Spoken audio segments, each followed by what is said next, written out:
میبینی که انگار اصلا این یک قبر خالی.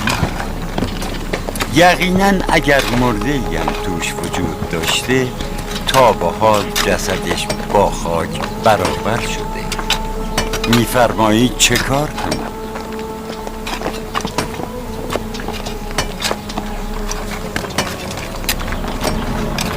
بگویید از درون گور خارج شود.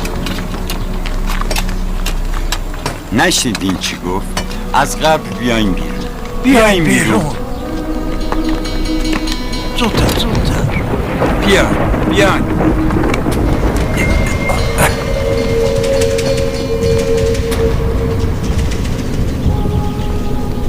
سام فرزند صالح نوح پیامبر،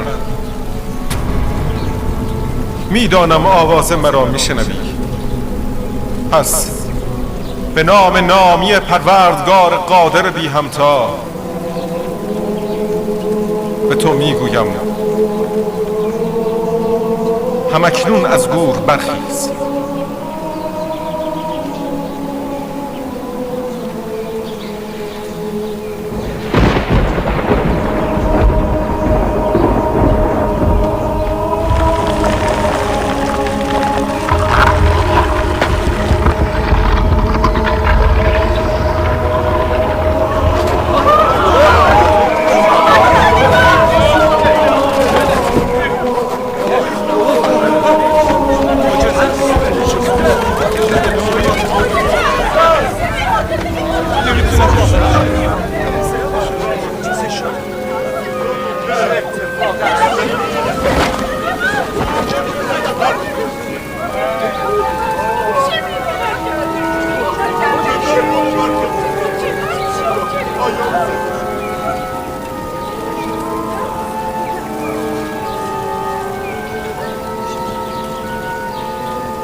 ای بنده خدا.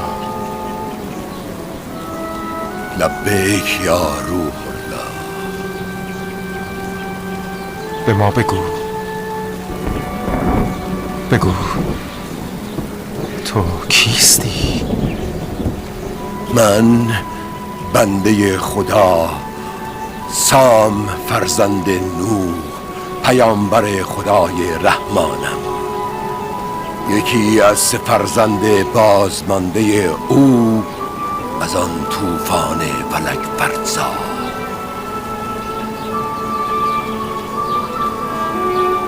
ای سام، تو مرا میشناسی؟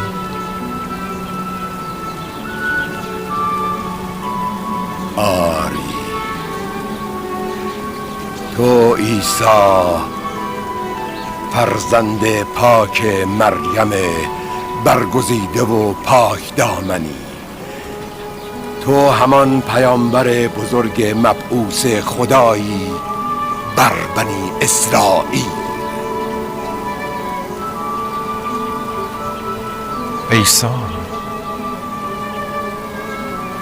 به الهام الهی دانسته بودم که در وقت وفات سر و ریش تو به رنگ سیاه بود.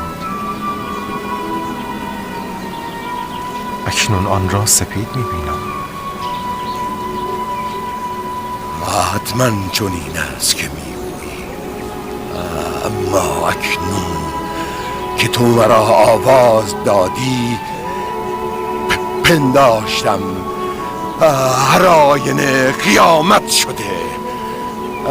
از بیم آن روز عظیم بود که موها و محاسنم سپید شده.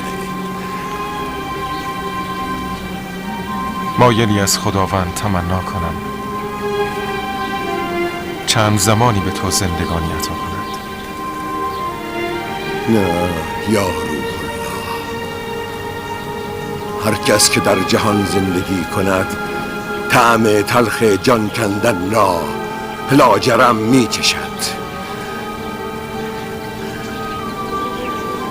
به جلال خدا قسم، از مرگ اول هنوز تلخی جان کندن آن در کام روانم باقی مانده.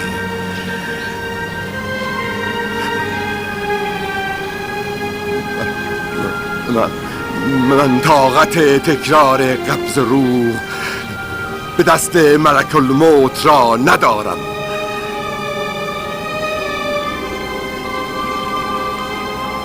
من در خواب خوشی غنوده بودم تا این ساعت که تو مرا به نام خواندی.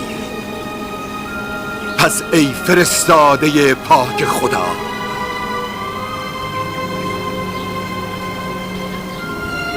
دوست دارم تا پیش از اینکه به دنیای این مردم آلوده نشدم، بدون چشیدن تلخی آن جان کندن مجدد، دگر بار به جوار رحمت پروردگارم بازگردم. راست میگویی، راست میگویی ای سام. اکنون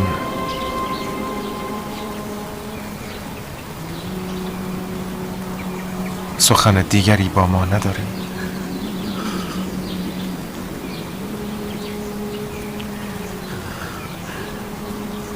ای مردم، این مرد عیسی فرزند مریم است. او به یقین روح الله و کلمت الله است.